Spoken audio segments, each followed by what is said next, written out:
Would my life be better physically and emotionally without alcohol? It's a question I asked myself regularly. The answer was always, hell yes. In fact, if you eliminated alcohol, you'd eliminate most interpersonal violence. There's something wrong with alcohol. Alcohol is the only drug that we have to justify not taking, because alcohol is normalized in our society. It is everywhere. It is ingrained. It's the social glue that sticks everything together, from baby showers, christenings, Freshers' Week, weddings, parties, funerals, barbecues, celebrations, commiserations, and everything in between. If we had to make a bad drug legal, the worst choice was alcohol. It's definitely the case. You know, you might say, well, why do people drink too much? It's like, if you like alcohol, that's a stupid question. Yeah. Right? It's like, why do people drink too much? Well, because it's great. Yeah. You know, it's like, okay, so why stop? Well, you do stupid things when you're drunk. You hurt yourself. You compromise your health. It's really hard on the people around you. You tend to turn into a liar, and it screws up your life. Yeah. It's like, yeah, but it's pretty fun. Yeah, well, it is. But you need something better than that. And what's better isn't being straight and not making mistakes. It's like, that's all prohibition in some sense. What's better is, no, you need an adventure, man. You need to get out there and have something to do. Yeah. And something worth waking up for. And that's the substitute for the addiction. I think there's an aspect of it that's clearly has to do with one's own morality, because it's too easy to jump on that wagon of it's a disease or my brain's been hijacked and I no longer have a choice in the matter. I think there's that element for sure, but past a certain point, you have to stand up inside yourself and change. You know, everybody does with any issue. Ultimately, anything else is just a really new age excuse, if you ask me. And here's just a few little statistics for you. According to Alcohol Change UK, alcohol is linked to 200 illnesses, including 7 different types of cancer. Because of the structure of alcohol, it is what's called both water soluble and fat soluble. Translated into what's meaningful for you, what that means is when you drink alcohol, it can pass into all the cells and tissues of your body. It has no trouble just passing right into those cells.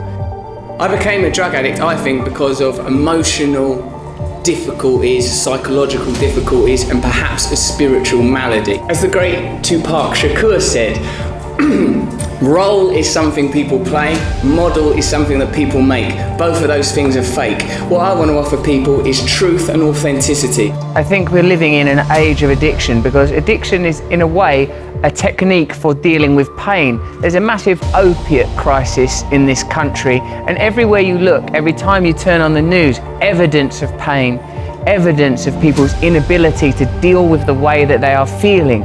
The way that I got clean from drugs, I've learned in the 15 years almost since then, thank you, that those techniques will work for any kind of pain. They connect you to a deeper part of yourself and make living in this difficult world manageable. I've changed. Yeah. Like, I don't drink alcohol anymore. I'm not sober. I don't work a program. What else I do is, my own business. Right. I was like, this is a toxic behavior for me, and my whole life it held me back because I knew that I couldn't surrender to something nor give it up. It was like that definition of insanity. You do the same shit over and over again, expecting a different result. I was a complete prisoner of my own behavior, and finally 3.5 years ago, I was like, I can't do this anymore. It doesn't work for me.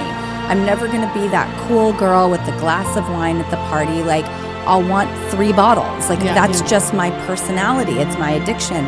And when I finally let go of that, it made me realize that I was capable of great change that I totally rebelled about. I was like, I will master this toxic behavior of mine. Every day, the reset button, the space bar gets pressed, and it's like, now. 30 years he has struggled with a dangerous drug addiction that nearly destroyed him. And today he says he's clean, he's in love. And so by the time you're in prison, that's not rock bottom for you? Nope. It's easy to embrace hopelessness when things seem insurmountable. And yet it's actually just a matter of time until all of the elements come together for things to be all right. I mean, I believe that, most difficult situations will resolve themselves if you are persistent and if you don't give up entirely. And that's what I never did. I never gave up. Do you still get urges to do drugs? I have not even an inkling of a desire. It's not that difficult to overcome these seemingly ghastly problems. What's hard is to decide. When I was a teenager, I was addicted to alcohol and got in a lot of trouble and got sober when I was 17. And then 3 years after that, I was on a television show. I dedicated my life to helping other people, and I think that was the one thing that really helped me with my addiction. Thank you, Bradley. Bradley just put his daughter to bed and rushed over here to do this. He's a sweetheart. I got sober because of this guy, and every day has been happier ever since. I love you and I thank you. I honestly believe that sobriety and being clean depends on your support system. You've got this system of people around you that want to stay clean and sober. Do you get cravings anymore? No, because I get humorous. It's like when I even think about drugs, automatically I think about having a shower with 50 men in prison. 50% of murders take place in an alcohol-fueled environment. Either the victim or the perpetrator or both is drunk. It's almost the sole cause of domestic abuse. It's almost the sole cause of so-called date rape. If you dig into criminal behavior deeply enough, well, hell, you don't have to dig much at all before you find alcohol. It's also the only drug we know that actually makes people more aggressive.